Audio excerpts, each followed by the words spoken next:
In my time playing Fallout New Vegas, I have come to appreciate standard guns for their power and abundance of ammo. The same might be said for energy weapons, if I actually knew anyone that used them consistently. That being said, let's see how good a bad energy weapon can be. Can you beat Fallout New Vegas with only the laser pistol? Let's go over the rules real quick. Rule 1. The only weapon I can use is the laser pistol, unless I actually find 50 Sunset Sarsaparilla Star bottle caps. Then I'm allowed to use Pupu, a very powerful laser pistol. I added Pupu mainly because my chat really wanted me to. I'm also allowed to upgrade the base laser pistol with mods. That's it for the rules, a short list this time. It's also set to very hardcore. Ready? Let's go. Doc Mitchell woke me up from a horrible nightmare in which I was an old man armed to the teeth with dynamite, and I declared my name for all to hear. Mr. McPew Laser. What a mouthful. I'm not even sure how to describe what I look like, and then I made my way to the vigor tester. These are my stats, nothing too special. Then I am taken to Doc Mitch's couch and asked questions that have no bearing on my life at all. I picked energy weapons, medicine, and repair as my tag skills. I also picked built to destroy and trigger discipline as my traits, though I changed one of them later. Doc Mitchell then shows me to his door, and I'm free to start my adventure. Since I picked energy weapons as a tag skill, I already have a laser pistol in my inventory, along with one I snatched from Doc Mitchell's crate. I made sure to stop by Chet's to get some ammo and a more repaired laser pistol from the Gunrunner's Arsenal DLC. I stopped by Sunny Smiles for some training, and I also robbed a safe in the saloon that contained a laser pistol. These things are so common in the beginning of the game. I wonder why no one uses them. I shot some bottles with my laser pistol, and they were not fazed by it. Then I encountered Trudy and started the Ghost Town gunfight quest. You know the whole spiel by this point, so let's fight some powder gangers. The laser pistol is still pretty inaccurate even with trigger discipline, but it also doesn't help that I suck at aiming. The laser pistol also just sucks as a weapon right now, but I eventually killed the powder gangers and leveled up. I dumped all of my points into energy weapons, and I picked the Swift Learner perk to make everyone at home squirm with agony because I pick bad perks. It was around this time that my chat convinced me to go for Pupu, so I made sure to grab some Sunset Sarsaparilla before I left Goodsprings. When I got to the outskirts of Goodsprings, I was asked if I wanted to change anything about my character, and I did. I changed the trigger discipline trait to be the fast shot trait since I figured a high DPS would help me later. There were a few powder gangers on the way to Prim, as always, and when I arrived, I was stopped by the Walmart greeter to make sure that I had my receipt. The convicts right outside of the Vicky and Vance were easily killed, and then I convened with Johnson Nash about my package. Once I was back outside, I decided to deliver on a promise to the people. I made my way back to Goodsprings and headed down Cazador Canyon for a little bit of a challenge within the challenge. Sadly, I was nowhere near ready for the pain, and I nearly died when my knight in shining armor came to save me. Thank you, Victor. You live another day.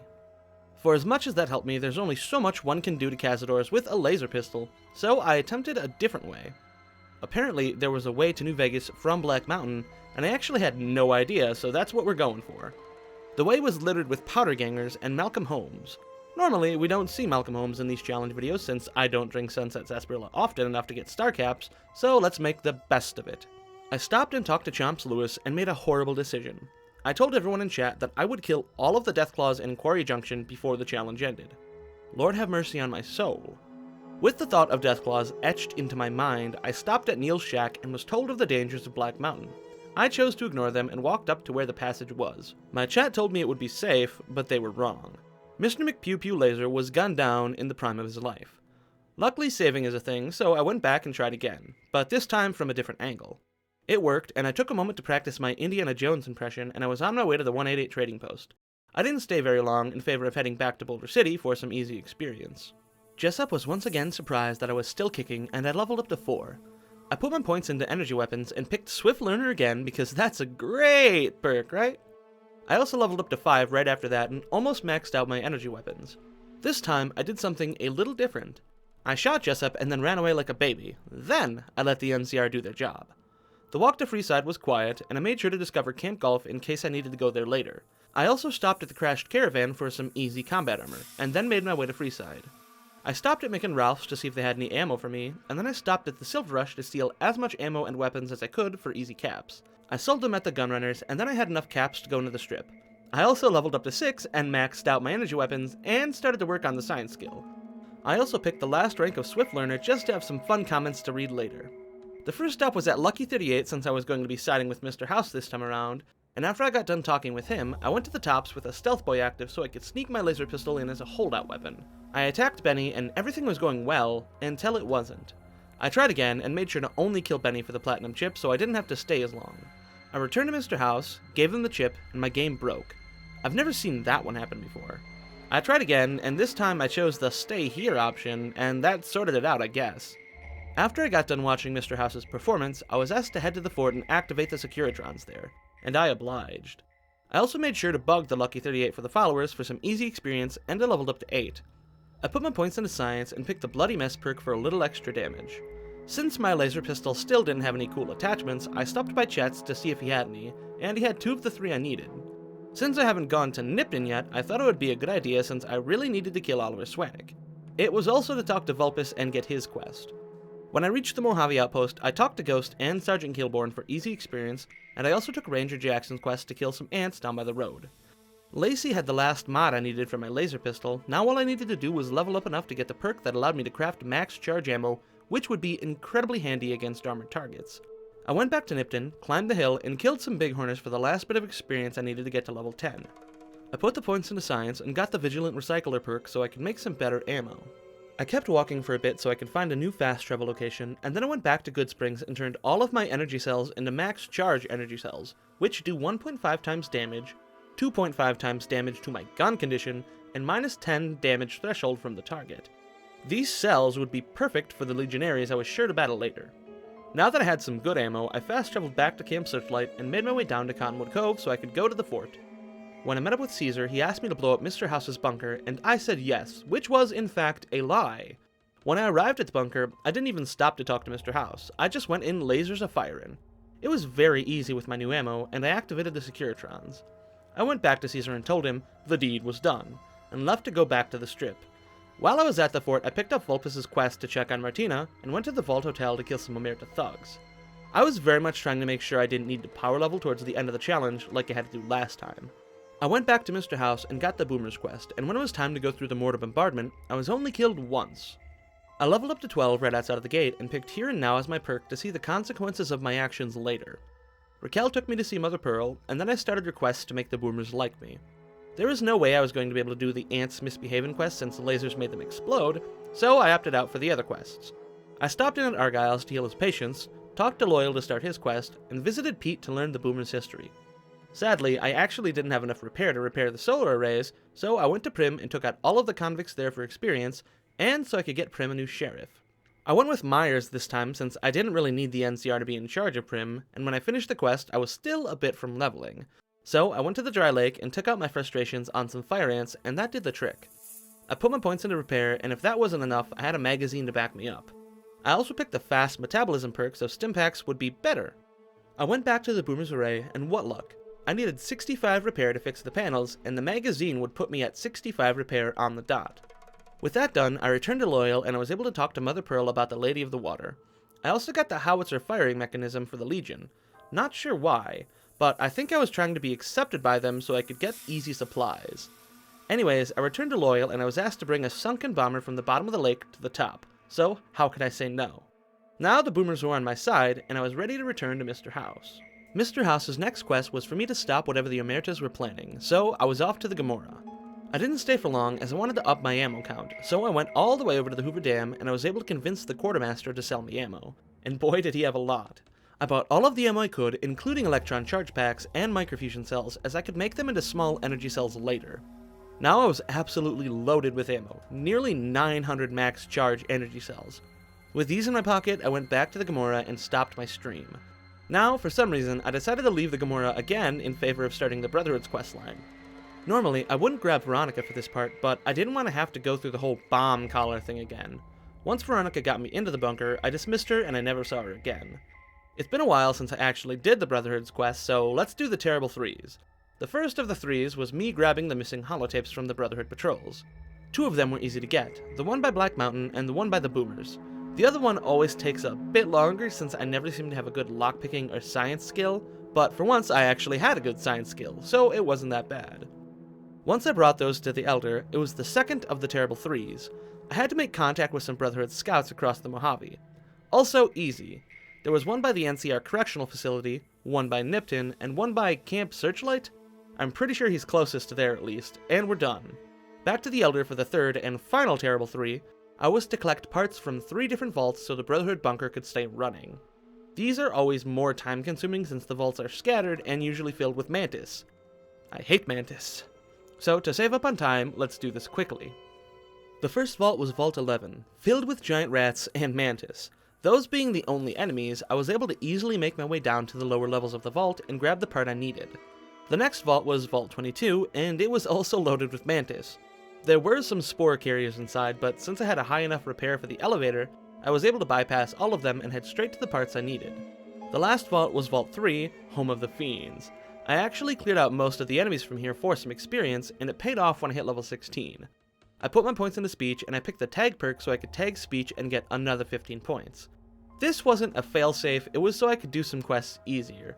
There would be no speeching the legate into leaving the battle today.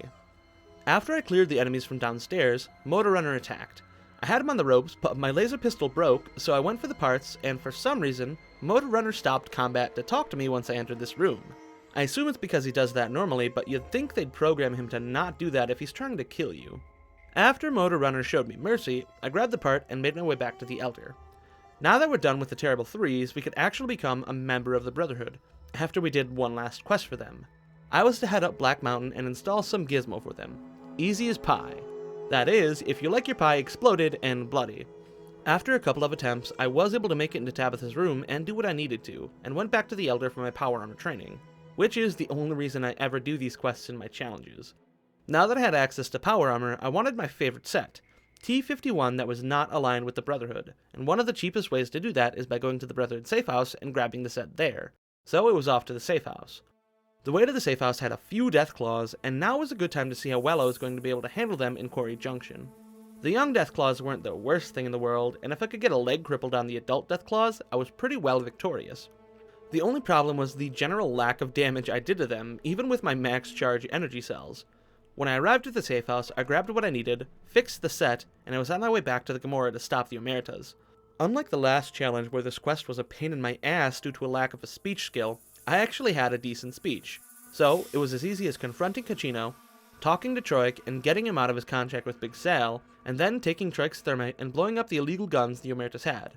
Now comes the slightly more difficult part. I needed to kill the bosses with a laser pistol, and I couldn't bring mine into the casino without a stealth boy since my stealth was abysmal. So it was time to go on a hunt for a stealth boy. Luckily for me, I've had to do this more than once, so I knew that stealth boys had a great chance to spawn in footlockers, and there was an abundance of footlockers at Camp Gulf. It didn't take very long to find one, and I was back at Gamorra giving the bosses third-degree burns before I knew it. It was back to Mr. House for the last really big faction quest I had to do. Kill the remaining Brotherhood of Steel members in the Mojave branch, and since there's no way to have them help in the fight for the dam when you side with Mr. House, it was once again time to destroy the Brotherhood of Steel. When I arrived, I decided that I would at least attempt to kill them properly, but that was very short-lived as the Brotherhood is quite powerful. So I went with the whole grab the key cards and blow everyone to hell with a self-destruction sequence route. I didn't even have to use turbo this time to escape. Back at the Lucky 38, Mr. House gave me the quest to stop the president's assassination, and I accepted it since I was still in the NCR's good graces. Now, we've all rescued the president before, so let's not bore you with that. Have you ever decided to take a dip in the dam? Well, I did. I put the challenge on hold right when I was about to finish the quest and save the president, and I toggled collision so I could fall into the dam waters below. There you go. Isn't that interesting? I also failed the quest for some reason, but I saved right before I toggled collision, so all I had to do was go back and the president was saved. I leveled up to 18 and got my new favorite perk, Meltdown. It causes enemies I kill to release a harmful corona of energy, and that could lead to a chain reaction.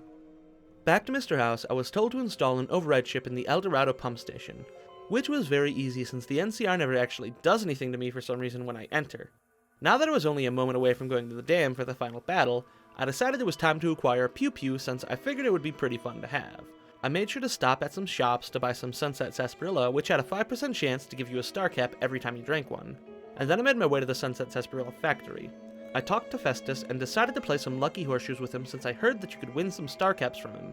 After I finally won a game, my friend that was in my Discord chat told me that the chances of getting the caps from him were pretty low, so I stopped while I was ahead. After that, I went around the whole building and looted every single Sunset Sarsaparilla I could find. By the time I was done there, I went to Nipton and drank my sarsaparillas. There were a lot in the factory, and when I was done drinking everything I had found, I only had 16 star caps, and that just wouldn't do. So, it was time for a scavenger hunt. All around the Mojave you can find star caps lying around in certain places, just waiting for you to grab them. So, that's what I did. I went to places near, I went to places far. I went to places I haven't been in a very long time, and I went to places that I stopped by every couple of hours. In the end, I was able to collect enough star caps to collect Pupu, but Pupu is not without a price. It has a very low ammo capacity and takes 5 energy cells to fire a single shot. The bonus? It does a crap ton of damage. I also leveled up to 20 here and picked Them's Good Eatin' since I figured it would come in handy. Now there was one last thing I needed to accomplish. I had to clear Quarry Junction of the Deathclaws. Lord help me. The first thing I needed to do was fix Snuffle's leg. There you go, buddy. The second thing I needed to do was test Pupu on a Deathclaw. It works very well on a young Deathclaw, but what about a fully grown one? Well, it's better than a normal laser pistol, but multiple targets are off the menu for Pupu as it has a low ammo capacity. What I had to do was lure them out one by one, or at least not all of them at once since I valued my life. This worked very well until it came to the Deathclaw alpha male. I was worried about my gun condition and the fact that there was another Deathclaw with it. One of the Deathclaws was a bit close for comfort and killed me. I made sure to keep my eyes open for that after I came back from the dead and kicked its ass. The Deathclaw alpha male was waiting for me around the center of the quarry, and he was surprisingly easy to kill. I went back to Chomp since I figured I was done, but I forgot about the Deathclaw mother. This was a very bad time for me. The Deathclaw mother ran fast. Very fast. She could also one-shot me even with medics and 5 extra damage threshold from one of the Nuka-Colas I drank. Many failed attempts, and I didn't really know what to do. That was until I climbed up some rocks and I broke her AI. After she was dead, I finished off the rest of her babies and went back to Chomps for my menial reward. Now it was time to prepare for the fight. I went to as many traders as I could and bought ammo and occasionally weapon repair kits for Pupu. Now, I actually haven't killed the Legate yet as I type this, so give me a second. There we go, ready to take the dam? When I arrived at the dam, I was greeted by a few Great Khans who fell easily enough to my laser pistol. I decided that I wouldn't use Pupu unless absolutely necessary, or if I didn't want to deal with the Legate. The Legionaries on the dam were actually pretty easy to kill with my laser pistol, and I was inside of the dam before I knew it. I was able to convince the NCR heavy troopers to leave their posts so I could install Mr. House in the dam, and from there it was a short walk to the switch that would power the dam, and Mr. House's Securitron army. Back outside of the dam, I was faced with Legionaries that had anti-material rifles, which was bad. Good thing for me, they suck at aiming, and for some reason have very little health. When I arrived at the Legate's camp, there were a few Praetorian guards to worry about, but the laser pistol was still doing fairly well. Now it was time to actually see how well it would do. I spoke to the Legate and talked him through enough speech checks to be able to fight him one-on-one, and even then the laser pistol was so bad. I barely did any damage to him, and he moved way too fast for me to get away from his attacks. Needless to say, I didn't get very far, but the next time we fought, I just took out Pupu because I wanted to see how well that would do. It took me less than 10 shots to kill the Legate. And from there, I went to the gate, told General Oliver to deal with his loss, and beat Fallout New Vegas with only the laser pistol. That was actually a lot easier than I thought it was going to be. The only reason I did this challenge was because the laser pistol is so easily replaced right at the beginning of the game, and I really wanted to see how well it would do in the late game, and the answer is pretty damn good with the right ammo. If you enjoyed today's video, make sure to give it a like and subscribe as it helps me out bunches. Also, check out the Discord as we have a lot of fun there. The link will be below. Thank you to my patrons Riley, Jamie, and Untamed Pineapple, y'all are the best. And until next time, stay safe out there, and peace out.